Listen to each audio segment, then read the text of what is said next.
qohanan kan na dhibu viidiyoo amma narratti ergame tokko jechaadha. Maal balleessite joo micoon tun maal balleessite? Itoophiyaa keenya immoo biyya biraatidha. Inni harkaa fi luka hidhanii totuma maalidha rakkin? Anamma kushiina keessan taa'e hojiin hojjechaa jiraayyuu maalidha waasaa? Dhugaa waaqayyoo rabbi otoon akkaatti bo'u maal taanan harkaaf luka hidhame maal taanan shamarran tokko tumu dhugaa rabbi miidiyaa kana cufeerraa galuun barbaade akka maal taanani maal goote maal balleessite hin barbaadan yoo ta'e hin geeshanii gara biyyaa iffedhaan fedhii shamarra tokko hin qaban yoo ta'e gara biyyaa hin geeshanii maalidhaan akkasitti tumaatii dabadabaatii harkaa fi luka hidhanii too eenyu jedhanii viidiyoo waraaban. Rakkoo dhumti maalidha ijoollee? Maali jarittii gara jabeetti maal isaan goote micoon tun? Mana isaanii keessa hojjechuu malee? Tokkoffaa viidiyoo yeroo narratti ergitani eenyu eessarraa bakka kamirraa inni viidiyoo waraabu sunoo maalidha? Eenyutu waraabee poosti godhe hoo? Inni dabaddabu kunoo eenyudha? Arabatu waraabe moo? Araba moo kan rukutu moo biyya keessadha? Anamma viidiyoo kana asirratti poosti gochuudhaaf seerri yuutuubii naaf hin eeyyamu. Maal taananidha? Akkamittiin harka akkamittiin harka ishii duubatti hidhanii luka ishii duubatti hidhanii too akkasittiin irra dhaabatee waarratee too akkasittiin tumu. Kanaa mannaa maaloo gara biyyaatti hoo gashan gara biyyaatti gashuu dhugaa waaqayyo tumaan akkasiin jiru bara. Harka akkaattiidhaan luka hidhan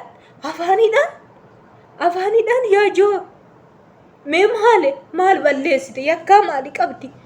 Nama isaanii ejjeefte moo maal goote? Erga ta'e immoo akkasitti namsee namatti taphachuurra wayin xiitii takka namatti naqanii nama ajjeesu wayya akka gootte jechaadha. Maala lubbuutti taphatanii joo lubbuutti taphachaa jiru micoo kana biyyessu. Maal akkatti lubbuutti taphatan?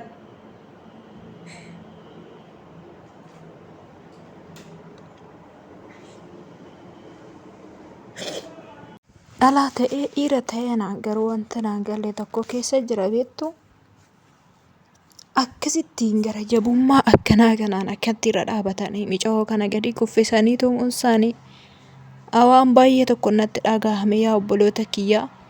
Egaa akkuma dursa isiniin jedhee viidiyoo kana akkam kushiinaa keessa taa'ee hojii hojjedhuunaan isinii waraabee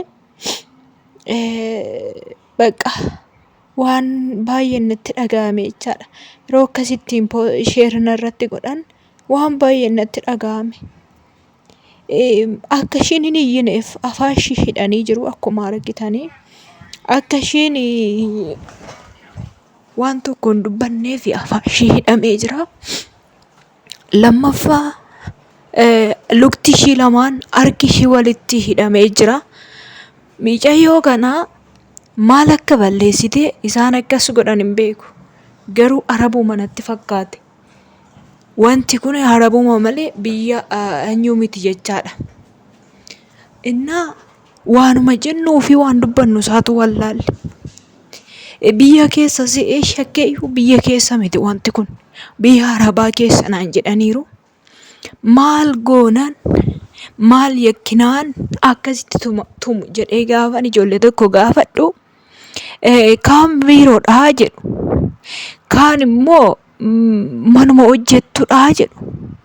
Ishii kamitti akkan godhu na wallaalchise jechaadha. Micayyoon kun eessa? Eenyudha jedhee yeroon gaafadhu eenyumtuu natti himuu hin danda'an. Warra sheer natti godhu akkasumas sheer natti sheerii bichaadhaan maalin godhaafani maalin godha?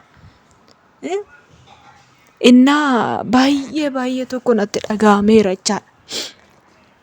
Kanaafuu micoo kana maaliin akka gargaaruu fi eessummaa ishiin beeku anamma maal akka taate eenyu akka taate eessa akka taate hin beeku ani beekuu hin dandeenye. Garuu waan na dhibe tokko keessaa fi waan na gaddisiise keessaa maanni seetan maali harkaa fi luka hidhanii akkasitti tumuu isaanii Harkaaf luka ishee akkasitti hidhanii tumuun isaanii maalidha? Namni kun nama silaa bineensa miti. Namni kun silaa nama akka isaaniitiin kan uumamtedha. Gara jabuunti akkanatti isaan shamarraa keenya kana akkatti tuman kun maalidha? Yaa obboloota koo, yoo isinii ta'uu baate dhugaa Rabbiiti. Bakki isin hojjettan sun isinii ta'uu didee tarkaanfii hin taane isinirratti fudhatu taanaan baqadhaatii baadafaati. Otoo isaan barri hin cufin baqadhaa baatii harka poolisiitti kennadhaa.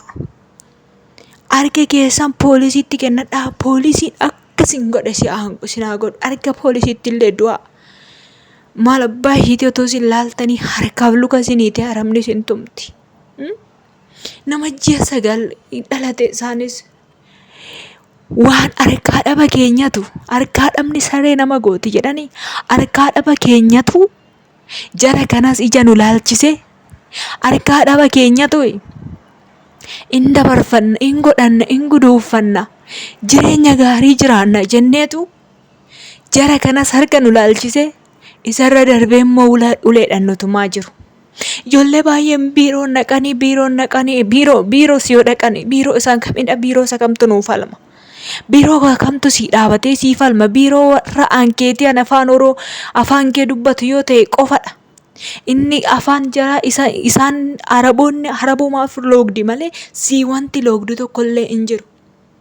Micayyoo kana garuu maaluma akka ishiin balleessite maal balleessite hidhamtee tumamti maalidha jedheen gaafadhe. Garuu argachuu hin dandeenye deebii. Yaa Rabbi, yaa isa dukkanaa fi ifa gargar baaste, yaa isa hunduma gochuu dandeessu, yaa isa nama hundumaa ija qixaan ilaaltu faradi. Dhugaa micayyoo kanaa faradi. Dhugaa Rabbiiti garaa koonna gubate garaa kootu na gubate. Garaa kiyyan na gubate. Gara jabummaa akkanaa kana irra dhaabatanii akkanatti afaanii fi luka hidhanii harka hidhanii akka hin sochoonetti. Maal aboo gisee takkitti hidhanii ajjeestanii hojjeeftananii tanafaanii fi harka. Gisee tokkoon hojjeesan maali? Du'aan takka du'e waan ta'eef. Gisuu takkichiisanallee du'ayya bar afaanii fi harka hidhamanii akkasitti tumamurra. Harka ishii uleedha guggubu. Yaa Rabbi maalooti faradi. Garaa nutti jabaate namni akka keenyas yaa Waaqayyooti faradi. Gaa Rabbii tani viidiyoo kana laalee akkam boo'ati oole.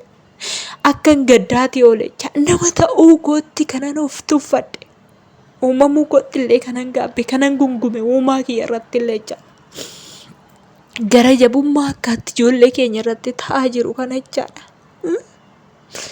Isa du'ee hobbaafate isa wayya bar kana arguurra isa du'ee hobbaafate sana wayya. Ana sirri yuutuubiinaaf hin eeyyamu malee baay'eedha. Garuu immoo gaafa laaltan dandeessanii laaltan viidiyoo kana laaluu keessan isin barbaanne Rabbiin lafa isin jirtanitti tiksee gaarii isiniif haa ta'u. Kana malee homaa isiniin hin jedhu. Waaqayyo isin haa eegu yaa obboloota koo. Afaanuma jara kanaatti isin hin buusi dhugaa Waaqayyo jaa. Harkuma jara kanaa isin hin buusi Waaqayyo dhugaa Waaqayyo.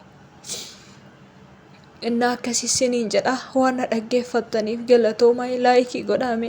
Micoo kana maaliin akka ta'e eenyurraa argachuu hin dandeenyani garuu.